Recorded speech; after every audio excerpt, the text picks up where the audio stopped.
Support to you business है, timeline दी हुई थी हमें, ठीक है।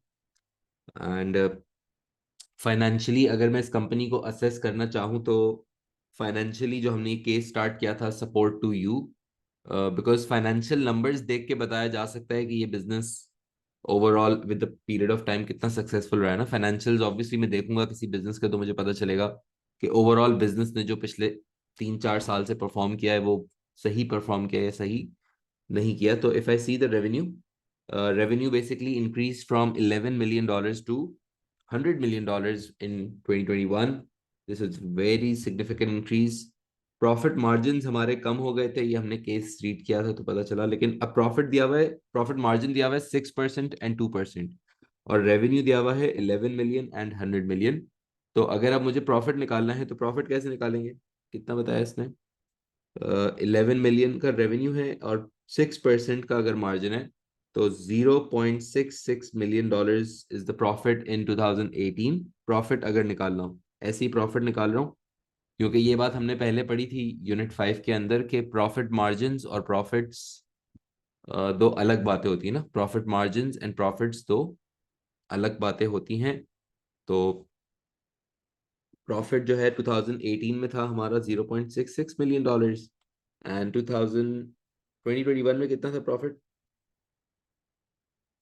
Revenue is 100 million and the profit margin is 2%। Profit margin gross profit नहीं है, ये नेट प्रॉफिट है, प्रॉफिट मार्जिन है ये। तो मेरा जो प्रॉफिट आएगा वो आ जाएगा गुड $2 million। वेरी नाइस, सही है। तो 2 million का प्रॉफिट हो चुका है। प्रॉफिट हमारा अच्छा खासा बढ़ गया है, लेकिन प्रॉफिट मार्जिन्स कम हुए हैं। प्रॉफिट्स तो बढ़े हैं। और मार्केट शेयर अगर हम देखें तो मार्केट शेयर भी सिग्निफिकेंटली बढ़ गया हमारा। IT engineers in 2018 we were having 20 engineers, and in 21 we were now having 50 engineers। significant increase आ गया है। और ये बात पता है कि हम नंबर ऑफ एम्प्लॉयज देख के, नंबर ऑफ एम्प्लॉयज देख के जो है साइज का भी अंदाजा लगा सकते हैं ना, कि अगर नंबर ऑफ एम्प्लॉयज इतना सिग्निफिकेंटली बढ़ गया है तो इसका मतलब है that the size of the businesses actually increasing. And customer satisfaction अगर देखें तो कस्टमर सेटिस्फैक्शन रेट थोड़ा सीन ऑफ है, जो कि सपोर्ट टू यू का केस हमने पढ़ा था। पोर्टर्स 5 फोर्सेस एनालिसिस हमने करवाया था मैनेजमेंट कंसल्टेंट से। और now we have to talk about question number 1 today. Question number 1 अगर हम देखें, क्वेश्चन 1 देखते हैं क्या कह रहा है।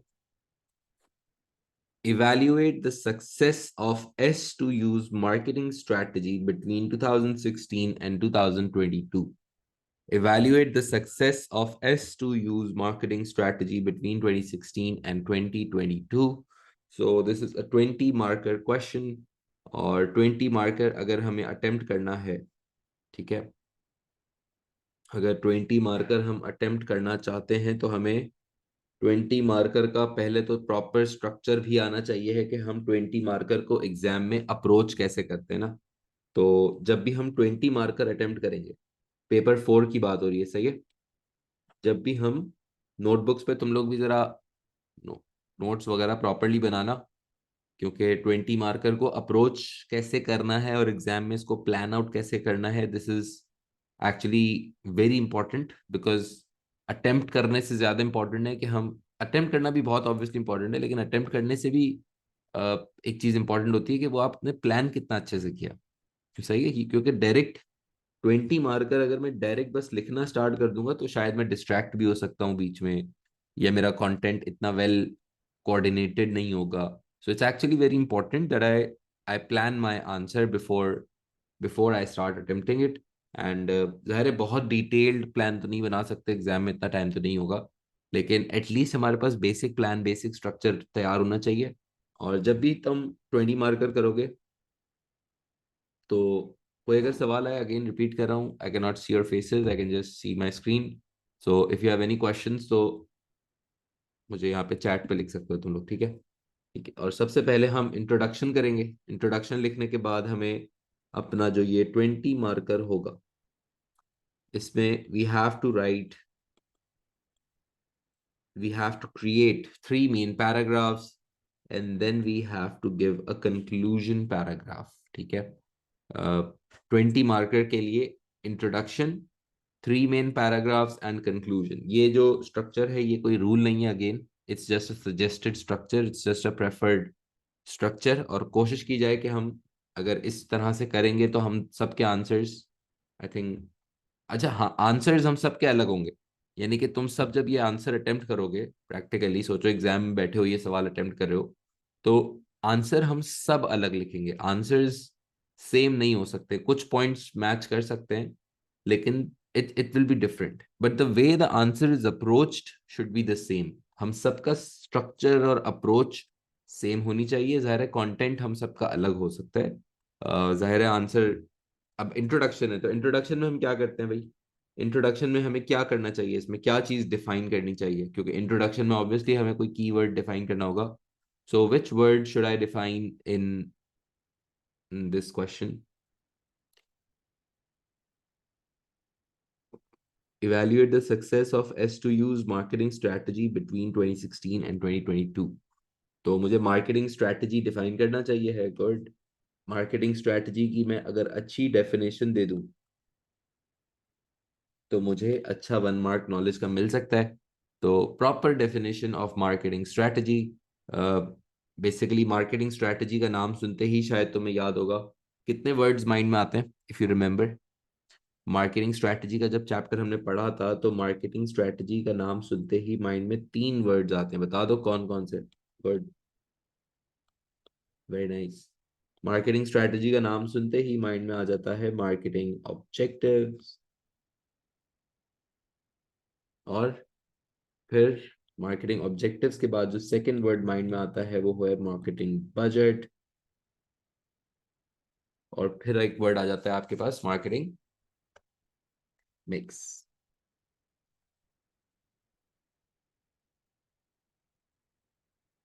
सही है.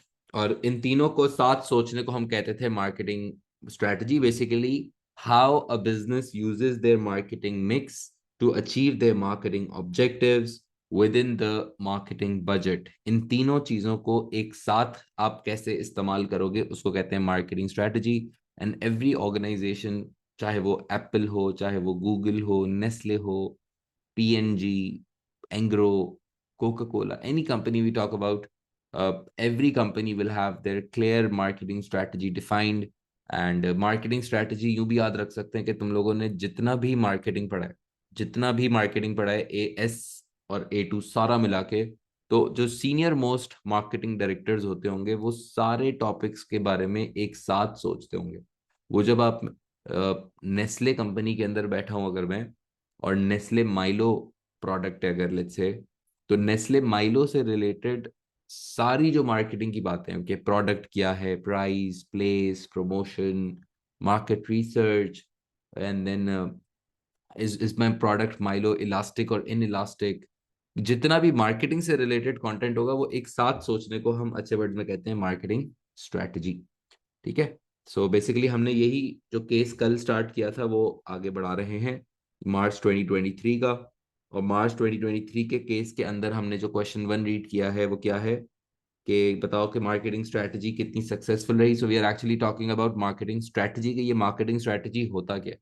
क्योंकि जब तुम लोग आंसर लिख रहे होगे ना 20 मार्कर्स, तो इट्स नॉट जस्ट अबाउट रट्टा. Remember, it is not just about कि मुझे वो सारी बातें अच्छे से याद हो. I should be actually able to like write my understanding. It is not just about writing the book. Remember, it is not just about कि मैंने मार्केटिंग स्ट्रैटेजी का रट्टा कितना अच्छा लगाया और प्रोडक्ट, प्राइस, प्लेस, प्रमोशन का रट्टा कितना अच्छा लगाया और मैंने कितना अच्छा लिखा. It should not be this. Your answer should actually reflect understanding. सही है. यानी कि ऐसा लगना चाहिए कि तुम जब आंसर लिख रहे हो तो एक्चुअल तो मार्केटिंग स्ट्रैटेजी के बारे में जानते हो, समझते हो, रादर देन it's not, यानी कि point is it's not just in the book, it's also happening in the real life. Every organization is actually thinking about their marketing strategy. सही है. तो और मार्केटिंग स्ट्रैटेजी का नाम सुनते ही माइंड में एक बात तो ये कि 3 चीजें आनी चाहिए. मार्केटिंग मिक्स के कितने एलिमेंट्स होते हैं बताओ? How many elements of marketing mix? Marketing mix के कितने एलिमेंट्स होते थे? 4 बता दो कौन कौन से, ये तो नहीं भूलते कभी मेरे ख्याल से ना।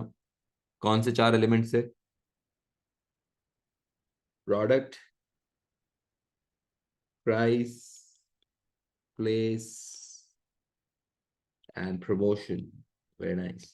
ठीक है, product, price, place and promotion. Basically product is कि आप क्या बेचना चाह रहे हो, प्राइस इज कितने का बेचना चाह रहे हो, प्लेस इज कहाँ बेचना चाह रहे हो, एंड प्रमोशन इज कि आप अपने कस्टमर्स को अपने प्रोडक्ट के बारे में बताओगे कैसे।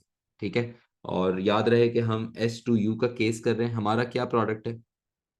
बेसिकली हम आईटी सर्विसेज ऑफर करते हैं, और आईटी सर्विसेज से रिलेटेड हम 3 different options, 3 different I think services offer करते हैं।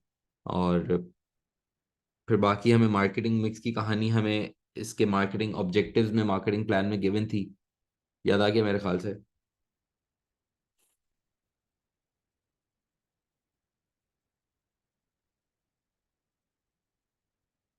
अच्छा, एक और चीज, मार्केटिंग का नाम सुनते ही है ना। देखो, मार्केटिंग स्ट्रैटेजी अच्छी है या नहीं, मतलब how do we know. Exam में कभी भी ऐसा सवाल आता है कि कैसे पता चलेगा कि जो हमने मार्केटिंग स्ट्रैटेजी बनाई थी वो सही बनाई थी या नहीं बनाई थी, या कैसे पता चलेगा कि मैंने लेट्स से अपनी अगर कोई मार्केटिंग स्ट्रैटेजी बनाई है तो वो मैंने सही बनाई थी या नहीं बनाई थी, कैसे पता चलेगा? मतलब how do I assess, how do Nestle assesses कि उनकी मार्केटिंग स्ट्रैटेजी जो उन्होंने 2023 के लिए बनाई थी वो सही हुई या नहीं, कैसे पता चलता?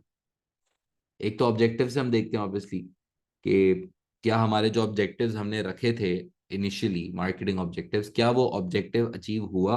गुड। या वो ऑब्जेक्टिव अचीव नहीं हुआ? अगर ऑब्जेक्टिव अचीव हुआ है तो प्रॉबेबली दिस वुड इंडिकेट कि आपने जो मार्केटिंग स्ट्रेटजी बनाई थी वो सक्सेसफुल हो गई है। और अगर आपके ऑब्जेक्टिव्स अचीव नहीं हुए तो इसका मतलब ये है कि आपने वो जो स्ट्रेटजी बनाई थी वो सही से एग्जीक्यूट नहीं की।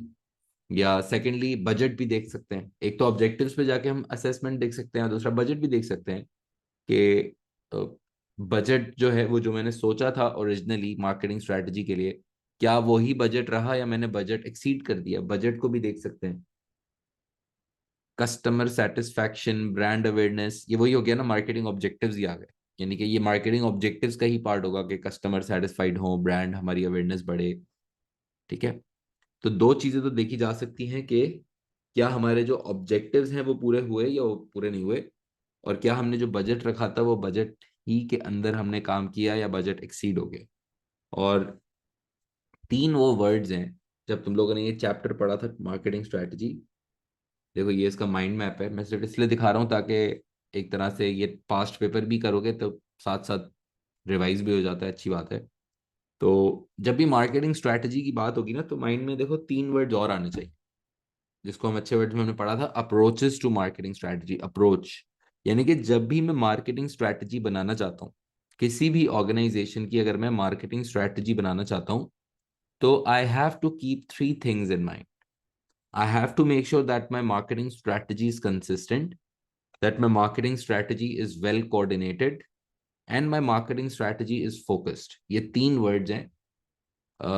ये यूं याद रख लो कि there are 3 ways in which I should think when I'm designing a marketing strategy for any business. Number 1, एक तो वो मेरी मार्केटिंग स्ट्रैटेजी कंसिस्टेंट होनी चाहिए। दूसरा, वो मेरी मार्केटिंग स्ट्रैटेजी, ये वर्ड लिख रहा हूँ पहले फिर समझाता हूँ,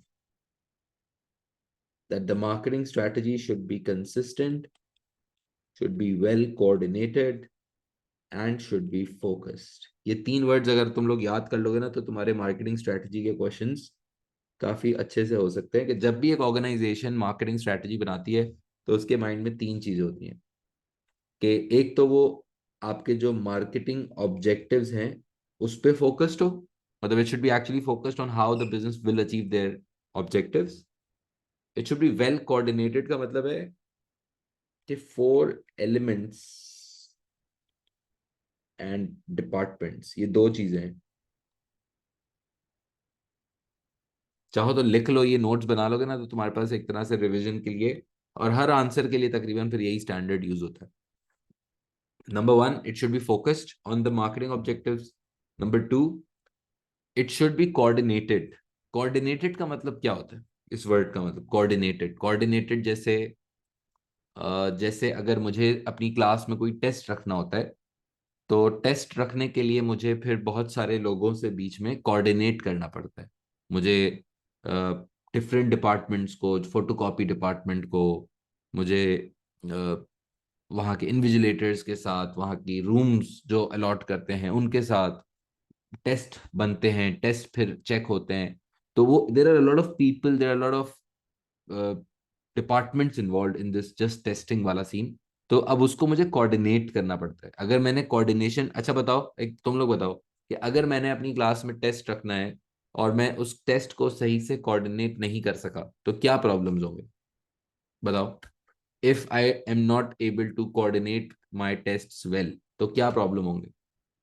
कुछ बच्चे तो यहाँ पे बता भी देंगे, उनके साथ हुआ है ये थोड़ा सा मसला।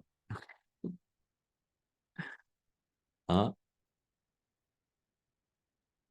कोऑर्डिनेशन अगर मेरी ऑफ हुई, कोई फोटोकॉपी में मसला आ गया, किसी एडमिन की साइड से मसला आ गया, तो क्या मसला होगा? टेस्ट डिले होगा, टेस्ट पेपर प्रिंट नहीं हुआ हुआ होगा, स्टूडेंट्स वेट करते रहेंगे। हाँ, समझ आए? तो अब अगर कोऑर्डिनेशन रखनी होगी मुझे, तो पॉइंट इसके इसी तरह से जब मैं मार्केटिंग स्ट्रैटेजी बनाता हूँ, तो मार्केटिंग स्ट्रैटेजी बनाने के वक्त मुझे उस मार्केटिंग स्ट्रैटेजी में दो चीजों की कोऑर्डिनेशन का बहुत ख्याल रखना होता है। नंबर वन, एक मुझे ये देखना होता है कि जो मेरे चारों एलिमेंट्स हैं, प्रोडक्ट, प्राइस, प्लेस, प्रमोशन, ये जो चारों एलिमेंट्स हैं वो चारों एलिमेंट्स वेल कोऑर्डिनेटेड हो। चारों एलिमेंट्स क्या मतलब? Product, price, place and promotion, ये चारों एलिमेंट्स मेरे बहुत ही वेल कोऑर्डिनेटेड हो। क्योंकि इसका मतलब होता है कि ऐसा ना हो कि मैं BMW का नया प्रोडक्ट लॉन्च, या एप्पल ने भी विजन प्रो लॉन्च किया है, विजन प्रो इनका नया प्रोडक्ट है, तो प्राइस उन्होंने स्किमिंग ज्यादा रखी है, प्रमोशन इन्होंने बहुत ही क्लासी की है, और प्लेस डिस्ट्रीब्यूशन इन्होंने एप्पल आउटलेट्स के थ्रू अपने प्रोडक्ट को बेचने का फैसला किया। द पॉइंट इज कि नाउ ऐसा नहीं हो सकता कि एप्पल ने ये नया प्रोडक्ट लॉन्च किया विजन प्रो, और वो अगर सोचो खाली, तुम बताओ, अगर नया विजन प्रो उन्होंने लॉन्च किया और उसकी अगर अभी प्राइस होती, जैसे PKR में अगर मैं बात करूं पाकिस्तानी रुपी में, और वो प्राइस होती 1 लाख रुपए, विजन प्रो जो नया लॉन्च हुआ है, उसकी एक्चुअल प्राइस पता है कितनी? एक्चुअल प्राइस कितनी है उसकी? तो उन्होंने वो VR ग्लासेस टाइप चीज बनाई है, एक्चुअल प्राइस उसकी कितनी पता है? $3500 है, $3500। और अगर वो 1 लाख रुपए का लॉन्च किया होता, PKR 1 लाख रुपए, was it the right price? Do you feel, is it the right price for Apple Vision Pro to launch their new product at 100,000 rupees PKR? नहीं, बिल्कुल भी नहीं, क्योंकि वो फिर, यानी कि उनका प्रोडक्ट बहुत अच्छा है, तो प्राइस अगर 1 लाख रुपए रख दे, इवन तो 1 लाख अच्छा होता है, बहुत अच्छी प्राइस होती है ये भी, लेकिन स्टिल एप्पल के परस्पेक्टिव से वो 1 लाख रुपए बहुत कम है। इसलिए शायद वो, अगर उनकी प्राइस वेल कोऑर्डिनेटेड नहीं होगी, अगर उनकी प्राइस बाकी के 4 पीस के साथ वेल कोऑर्डिनेटेड नहीं होगी, तो ultimately I can not make my marketing strategy successful. My product, price, place and promotion should be in support of each other. किया मोटर्स ने जब पाकिस्तान के अंदर गाड़ी लॉन्च की, तो उन्होंने स्पोर्टेज लॉन्च की थी, थोड़ी सी महंगी वाली गाड़ी लॉन्च की थी, तो उन्होंने डॉन अखबार में जाके ऐड नहीं दिए, FM 107 के ऊपर जाके ऐड नहीं दिए थे किया मोटर्स ने। बजट था उनके पास, प्रमोट कर सकते थे वो डॉन अखबार के अंदर, लेकिन उन्होंने पता था, उनको पता था कि यार उनका प्रोडक्ट बहुत अच्छा है, प्राइस ज्यादा है, प्लेस इतनी अवामी नहीं है, तो प्रमोशन को थोड़ा एक्सक्लूसिव रखना होगा, डॉन अखबार में नहीं देते, अवामी फील हो जाएगा। Now the 4 elements should be well coordinated with each other, and my marketing mix should be well coordinated with other departments in my organization. Let's say अगर मैंने मार्केटिंग स्ट्रेटजी बनाई है, तो मुझे अपने बाकी के डिपार्टमेंट्स के साथ, जो कि HR है, जो कि ऑपरेशंस है, और जो कि फाइनेंस है, बाकी के डिपार्टमेंट्स के साथ भी मुझे वेल कोऑर्डिनेटेड रहना होता है, ताकि जो मेरा प्लान हो, कितने प्रोडक्ट्स बेचने हैं, क्या करना है, उससे रिलेटेड जो ह्यूमन रिसोर्स की रिक्वायरमेंट हो वो HR पूरी करेगा, इन्वेंट्री और प्रोडक्शन की रिक्वायरमेंट ऑपरेशंस पूरी करेगा, और जो फाइनेंशियली इसको प्लान करके देगा वो मेरा फाइनेंस डिपार्टमेंट करके देगा। मुश्किल हो रहा है समझ? सही है। So we are talking about this marketing strategy. और मार्केटिंग स्ट्रैटेजी का नाम सुनते ही माइंड में 3 वर्ड्स आ जाते हैं: marketing objectives, marketing budget and marketing mix. और जब भी मार्केटिंग स्ट्रैटेजी को असेस करना होता है एग्जाम में, जब भी मुझे इस सिचुएशन में डाला जाता है कि हमें कोई मार्केटिंग स्ट्रैटेजी बना के दी हुई हो और वो कहे कि बताओ मार्केटिंग स्ट्रैटेजी सक्सेसफुल रही या नहीं रही, या अगर मुझे अपनी मार्केटिंग स्ट्रैटेजी सक्सेसफुली डिजाइन करनी है, तो पहली चीज जो माइंड में आनी चाहिए कि भाई देखो हमारी market, that any marketing strategy should be able to achieve whatever objectives were initially defined. Marketing strategy, a successful marketing strategy should ensure that the marketing budget should ideally not exceed, because whatever the budget was, the business should actually try to deliver their marketing strategy within that budget. And तीसरा जो हमारे mind में कौन चीज चलनी चाहिए, वो तीन वर्ड्स चलने चाहिए, that our marketing strategy should be focused on achieving the marketing objectives. The marketing strategy should be well coordinated. The four elements of the marketing should be well coordinated, and the marketing strategy should be well coordinated with the other departments of an organization. And then consistent का मतलब होता है, it should be consistent with the business, product and market. क्योंकि consistency जो है ना, शायद consistency का वर्ड तो तुम लोगों ने बहुत सुना हुआ है, ये सारा गेम होता है कंसिस्टेंसी में। ऐसा नहीं हो सकता कि मैं मार्केटिंग स्ट्रैटेजी बनाऊं और मैं बार बार उसको चेंज करने की कोशिश करूं, because consistency is very much more important then just doing it. जैसे जिम भी जाता है कोई बंदा, तो सिर्फ पहली दूसरी तीसरी दफा एक्साइटेड मोड में जाने से बहुत ज्यादा जरूरी है कि वो उस चीज में कंसिस्टेंट हो। Consistency is the game. तो कंसिस्टेंट मार्केटिंग स्ट्रैटेजी का मतलब होता है कि जो आप मार्केटिंग स्ट्रैटेजी बनाओ, it should give a consistent image into the market. It should not be like, जैसे मेरे हिसाब से मैं इसको असेस करूं अगर, तो ये जो इसने मार्केटिंग स्ट्रैटेजी बनाई थी करीम ने, उस पूरी मार्केटिंग स्ट्रैटेजी में कहीं भी ये नहीं लिखा हुआ था, 2017 में बनाई थी ना इसने ये, कहीं भी ये नहीं लिखा हुआ था कि करीम जो है वो टीवी में जाएगा और टीवी का जो स्टार बन जाएगा, और ये सारी बातें इसके प्लान में नहीं थी। ये तो आई थिंक कौन से साल में गया था करीम, कौन से साल में करीम को टीवी से ऑफर आ गई थी?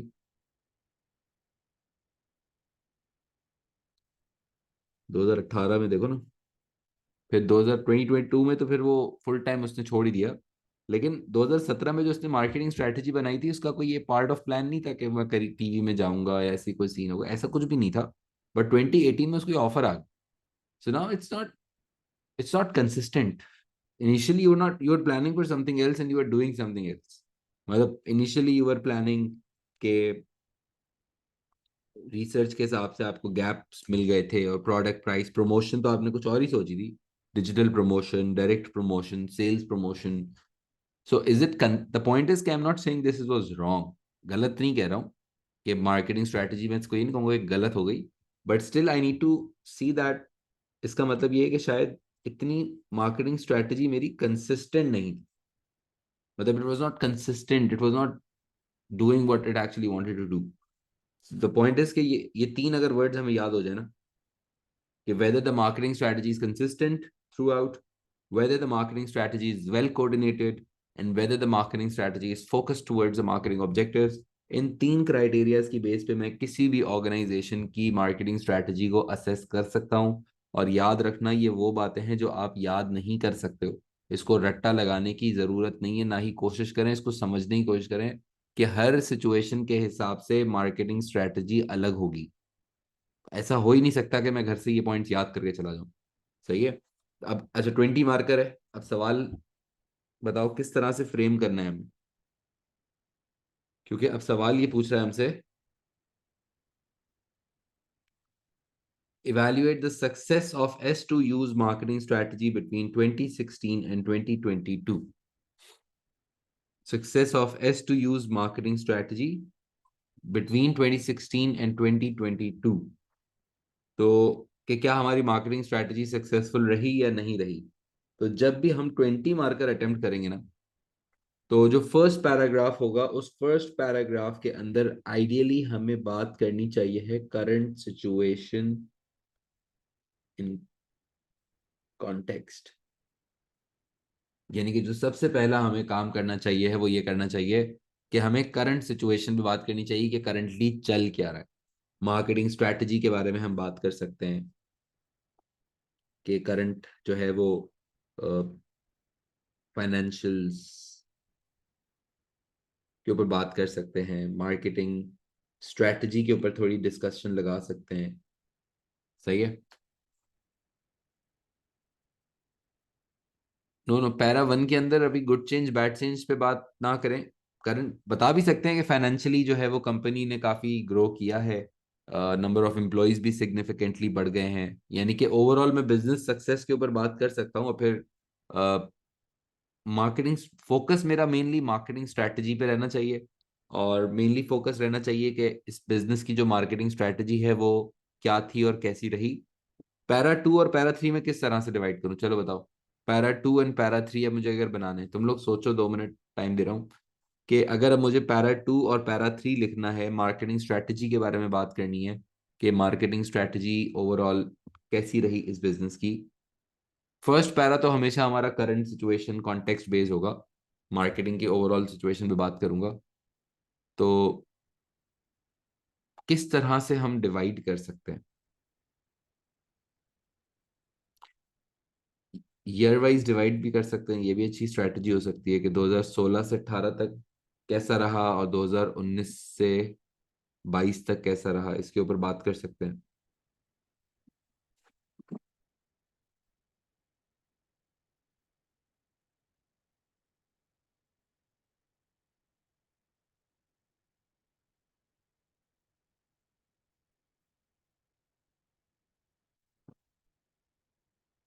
और क्या कर सकते हैं हम, objectives and budgets, were they achieved, how is it successful to some extent, problems क्या रहे ये भी कर, हाँ सही है, किस हद तक वो सक्सेसफुल रही, किस हद तक फेवर अगेंस्ट में बात कर सकते हैं। Talk about how successful they were in different situation, successes and failures पे कर सकते हैं।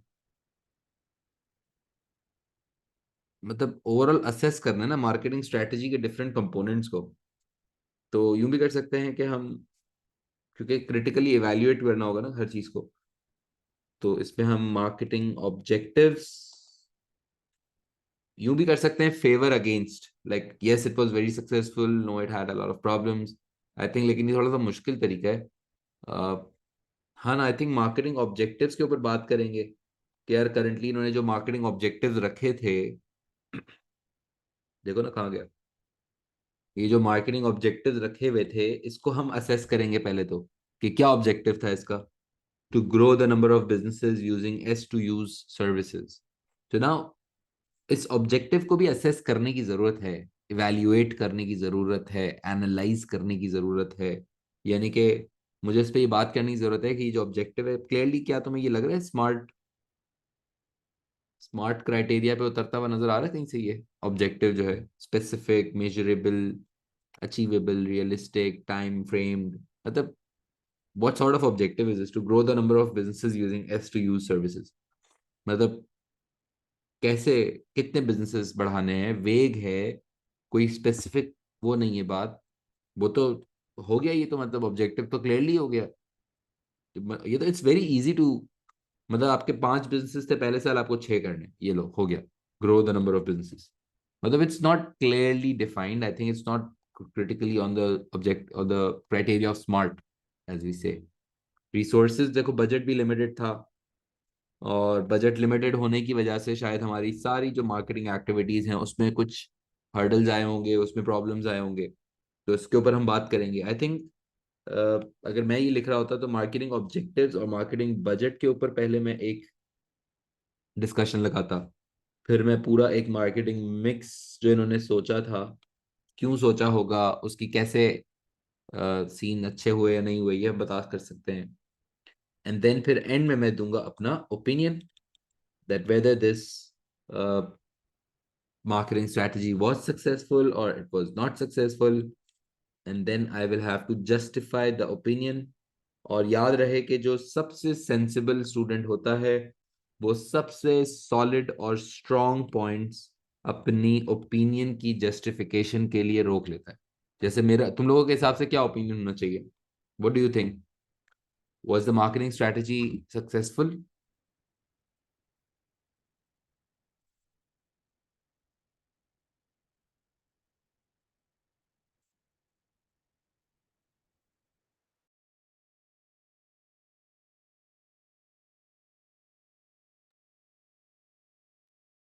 Was it successful or not successful?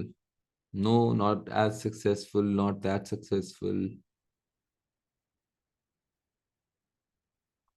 Yes, because they became a market leader and have more customers, could have done a better job. Sales so बड़ी है. Good point यार, very nice. क्या नहीं किया यार, सही तो करा है वैसे, ठीक है. अ, इतना कंसिस्टेंट नहीं था, लेकिन रेवेन्यूज हमारे सिग्निफिकेंटली बढ़ गए हैं, मार्केट शेयर हमारा सिग्निफिकेंटली बढ़ गया है. ठीक है, कस्टमर्स को हमने सेटिस्फाइड नहीं रखा. हम्म, लेकिन we are actually market leader. कहाँ लिखा हुआ था मार्केट लीडर, याद है? ये था ना. हम ऑलरेडी मार्केट लीडर बन चुके हैं यार. 5 साल के अंदर, 6 साल के अंदर अगर पूरी मार्केट आप लीड कर रहे हो आईटी की, so not a joke, I think it's not. हाँ, कस्टमर सेटिस्फैक्शन का सीन ऑफ हुआ है. अब बहुत ही मिक्स्ड ऑफ वो सीन है इसके अंदर. तो अब आई थिंक मैं अगर इसके ओपिनियन देता, तो मैं तो फेवर में देता. अब मर्जी है, जाहिर है हर किसी का ओपिनियन अलग हो सकता है, लेकिन मैं ओपिनियन देता कि I think it was yes a very, not a very successful, but it was actually successful marketing strategy. ठीक है, it was not consistent, it was not. लेकिन अगर हम फाइनेंशियल्स को कंपेयर करें, तो फाइनेंशियल रिजल्ट्स बहुत सिग्निफिकेंटली ग्रो किए हैं. Sales and profits and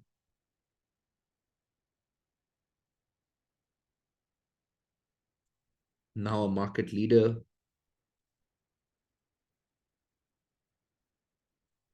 with 28%. 28% market share ना. 28% मार्केट शेयर हो गया.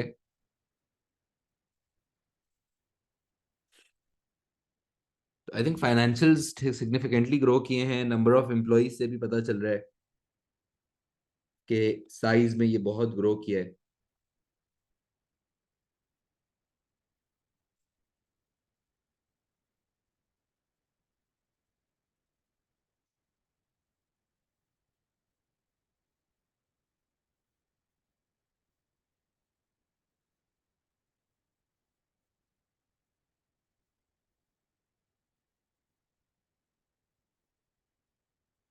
It was not very consistent, but was well coordinated and focused. अब ठीक है, हम इससे डिसएग्री कर सकते हैं. हमारा आंसर जाहिर है, ये मार्केटिंग स्ट्रेटजी का कोई बहुत बेसिक सवाल नहीं है, और इतना हाई क्वालिटी अच्छा लिखने की कोशिश ना करें. पॉइंट इज कि जिस तरह से मैं सोच रहा हूँ, वो सोचना सीखना होता है. एग्जाम में ये केस वापस नहीं आएगा, एग्जाम में करीम भी वापस नहीं आएगा, कुछ भी ऐसा नहीं होगा, लेकिन माइंडसेट हमेशा सेम रहता है. That how do we think about a certain question. ठीक है. और आई थिंक अगेंस्ट में ओपिनियन अगर मैं देना चाहता कि no this was not the right strategy, and तो फिर क्या जस्टिफिकेशन है इसकी यार अगेंस्ट में जाने की?